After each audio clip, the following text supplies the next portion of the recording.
Nos metemos en la primera de las entrevistas que tenemos planeadas para esta mañana. En realidad, en enero, durante un discurso, una homilía que estaba realizando en la Rambla de Montevideo, en la Rambla del Buceo, en el marco del Rosario de las Familias, el cardenal Daniel Sturla dijo que en la ideología de género no tiene nada que ver el ser varón o el ser mujer con el sexo, sino que cada uno va construyendo lo que quiere y lo que puede ser y puede ir cambiando. No solamente hay 2 géneros o 3, hay 14 para algunos, hay 31 géneros para otros. Eso es una locura que va contra el Dios creador. Esta fue una frase que la dijo Sturla en ese ámbito, que fue repercutida, o sea, fue difundida por los noticieros en el marco de la cobertura que estaban haciendo y que de alguna manera despertó el rechazo de determinadas organizaciones. Ayer, la Red Uruguaya contra la Violencia Doméstica y Sexual tuvo un encuentro con el cardenal Sturla para aclarar un poco estos dichos y para discutir de estos temas. Teresa Herrera fue una de las que estuvo allí presentes y como vocera del colectivo está con nosotros esta mañana. Buen día. Buen día, gracias por la invitación. ¿Qué les dijo Sturla de esto? Acá. Bueno, estuvimos 2 horas de conversación, ¿no? En primer lugar, nosotras, él al principio hizo una invitación personal y a raíz de mis reacciones, que tampoco fueron espontáneas, fueron periodistas, colegas que me preguntaron qué opinaba yo de lo que le había dicho. Y a mí me pareció que era mucho más rico que la reunión fuera de institución a institución y no una reunión personal. Y la delegación que fuimos ayer, me parece que es importante marcar de qué característica fue. Yo soy agnóstica, pero fue Cli de la Casa, que es una compañera católica, que es una de las co-coordinadoras de la red. Fue Blanca Armandigón, que es pastora de la Iglesia Valdense, vino especialmente de Colonia para esa reunión. Y fue Fanny Samuniz, que es una de las fundadoras de la red, que es judía.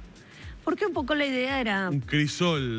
Exactamente, digo, ¿cómo es la red? De creencias, o en el caso de los agnósticos. Claro, exactamente, pero digamos, es como es la red, ¿no? La red es eso, es una organización plural, organización de organizaciones, además, plural, donde tienen cabida todos los credos, las cosas, porque lo que nos une es la perspectiva de género, no la ideología de género. Está bien.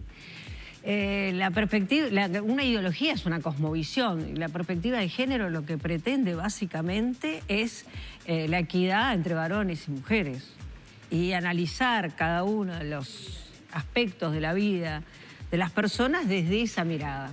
Es una amplitud de miras, es una forma diferente de mirar algo que viene ocurriendo desde que el mundo es mundo, ¿no? Algunos autores dicen que estamos en la segunda revolución feminista, que la primera fue cuando empezamos a votar, cuando a manejar nuestro dinero, etc. Y que ahora estamos en la etapa de todo lo que tiene que ver con la violencia, el abuso, es decir, con todo aquello que tiene que ver con el cuerpo de las mujeres. Matizó un poco sus dichos entonces, o hizo alguna explicación del porqué o el alcance. Él dice, y nos entregó un documento escrito, que nunca dijo que nosotras éramos las culpables de la destrucción de la familia uruguaya.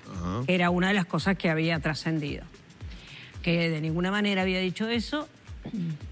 Por otra parte, reconoció que la Iglesia no siempre sale, o casi nunca sale, públicamente a condenar los femicidios y los infanticidios. Desde la jerarquía, más allá de lo que pueda hacer en territorio, el sacerdote del barrio o lo que sea, pero desde la jerarquía, nosotras fuimos muy enfáticas en eso. Le dijimos que nos parecía tremendo y de ahí había sido además nuestra reacción, de que uno no puede hacer un rosario por la familia y no mencionar que nos están matando. Es decir, no mencionar... ¿no? Es decir, que ponía de este lado, la perspectiva de género, las feministas son las culpables de la destrucción de la familia. Y los señores que matan a sus compañeras o excompañeras y a sus hijos, eso no, ni se los menciona, ¿no? Entonces, realmente nos parecía, hasta desde el punto de vista de su propia cosmovisión, ¿no? Es decir, ¿Qué pasa con la compasión? ¿Qué pasa con la preocupación por la víctima? ¿Qué pasa con la protección? ¿Qué pasa con todos esos valores que dice practicar la Iglesia cuando matan a una mujer o matan a un niño o abusan de un niño y no hay ni siquiera el más mínimo comentario ni el más mínimo apoyo? Bueno, ahí hubo un reconocimiento de que sí, que probablemente desde el punto de vista del discurso público había una omisión, lo cual no significaba que no hubiera una preocupación y que esa preocupación no fuera absolutamente compartida. Ahí, digo, es uno de los puntos de acuerdo, obviamente. Y bueno, y después hubo otros puntos en los cuales obviamente no estamos de acuerdo, como es el tema del aborto. Y también otro punto que quedó, que también creemos que es un avance, que quedó para trabajar en una jornada completa entre la Iglesia y la red, es la discusión entre ideología de género y perspectiva de género, ¿no? Es decir, allí hay una diferencia importante. Importante, nosotras sostenemos que no existe la ideología de género, eso es al contrario, eso es una denominación y una serie de cosas que plantean aquellos que están intentando en este juego de poder, porque esto es un juego de poder, sin duda alguna, nadie lo niega, en este juego de poder frenar lo que significa el avance de las mujeres en determinados ámbitos, ¿no? Entonces, bueno, vamos a tener un encuentro, no lo íbamos a resolver ayer en una reunión de 2 horas. Claro. Ni tampoco pensamos que quedó agendado entonces quedó para agendar un encuentro futuro. Vamos a retomar contacto después de la Santa Semana Criolla de Turismo. Vamos a retomar el contacto y planificaremos una jornada más bien académica de discusión de lo que es perspectiva de género desde nuestro punto de vista y lo que es ideología de género desde el punto de vista de ellos. Tengo poco tiempo porque estás con una agenda bastante intensa, bastante apretada para esta mañana.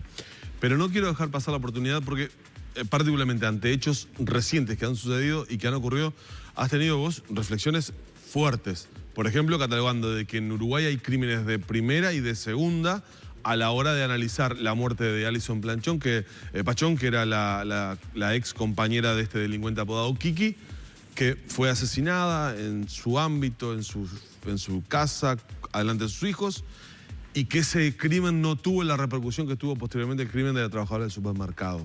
Ante un mismo hecho, no un mismo hecho, ante un mismo delincuente con esa sed de llevar adelante crímenes horrendos. ¿Vos por qué decís eso? Porque, bueno, las pruebas me remito, ¿no? Después del crimen horroroso, es decir, cualquiera de los dos crímenes son horrorosos y cualquier vida es horrorosa, la desaparición de cualquier vida es horrorosa, la búsqueda, la perseverancia, todo lo que se despliega, tanto a nivel de lo que es los organismos represivos, la justicia, como a nivel de la opinión pública, ¿no? Es mucho más fuerte, muchísimo más fuerte. Y eso proviene de esto que yo decía de muertas de primera y muertas de segunda. Es decir, ¿cuál es la lectura que hace grandes conglomerados de personas? No todas, porque no todo el mundo piensa lo mismo. Sí.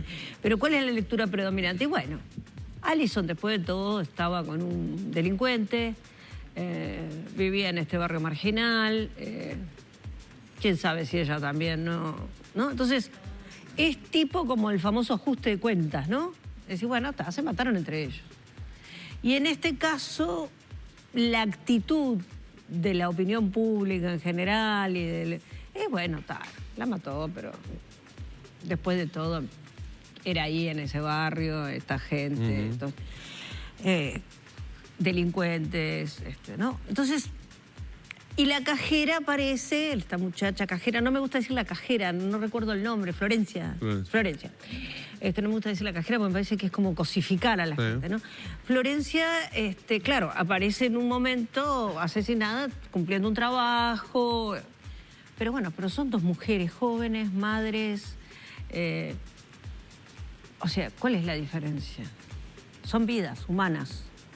En el caso, además de Alison, asesinada por por el padre de su hijo y con quien ella evidentemente eligió compartir su vida, ¿no? Si el crimen es en el ámbito intrafamiliar o en 4 paredes, Como queda relegado a lo privado, como que no hay que meterse. Es que todavía prima esa concepción.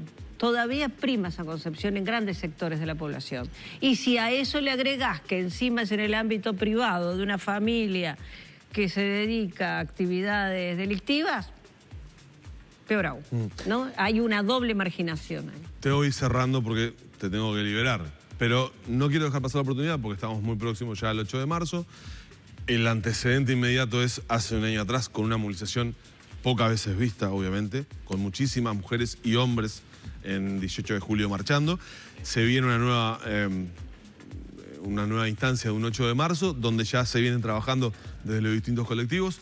El PIT-CNT va a apoyar, sabemos que va a ser una movilización grande. Y en el marco de todo esto estamos otra vez reflotando la discusión de los femicidios. Hace poco estaba Andrea Tuana por acá, yo les decía, se tipificó y se agravó la figura del asesinato de una mujer por cuestiones de género bajo el nombre de femicidio, se votó la ley integral y hay algunos que dicen, bueno, ahora tienen la legislación y siguen matando mujeres. ¿Qué le responden ustedes a esas opiniones? Que con la ley no alcanza. Nosotros nunca dijimos que la ley era una varita mágica. Además, la ley no se está aplicando. Además, fue muy clara la presidenta de la Suprema Corte de Justicia. Nosotros, a la brevedad, pasado el 8 de marzo, vamos a pedir una entrevista con ella porque estamos realmente muy preocupadas cuando ella declara que no hay recursos para aplicarla. Por lo tanto, sí, la ley está, pero no se está aplicando. Es decir, que está en la letra, pero no está en la vida real. Aún así, no es magia. Si se aplica, si se le dota al Poder Judicial, a los organismos de protección, a la policía, de los recursos necesarios para aplicarla como se debe, y sí, seguramente van a mejorar muchas cosas. Pero para que no siga habiendo femicidios, lo hemos dicho hasta el cansancio, es necesario un cambio cultural. En la medida en que sigamos pensando que la maté porque era mía, los varones, y bueno, lo que pasa es que, viste, la mató porque la engañaba, y mientras sigamos pensando así, y que te puedo asegurar, Danilo, que capaz que quien me está mirando de Montevideo dice, no, pero ya... Caminen un poquito el interior, vean un poquito los comentarios, incluso cuando se producen las muertes, ¿no? Que nosotros siempre decimos, el máximo nivel de solidaridad se da cuando la mujer es asesinada. Y aún así muchas veces hay gente que de alguna manera lo justifica. Gracias, Teresa, por habernos acompañado esta mañana. Gracias a ustedes por el interés de siempre. Cerramos la nota con Teresa Herrera en La Mañana Arriba, gente.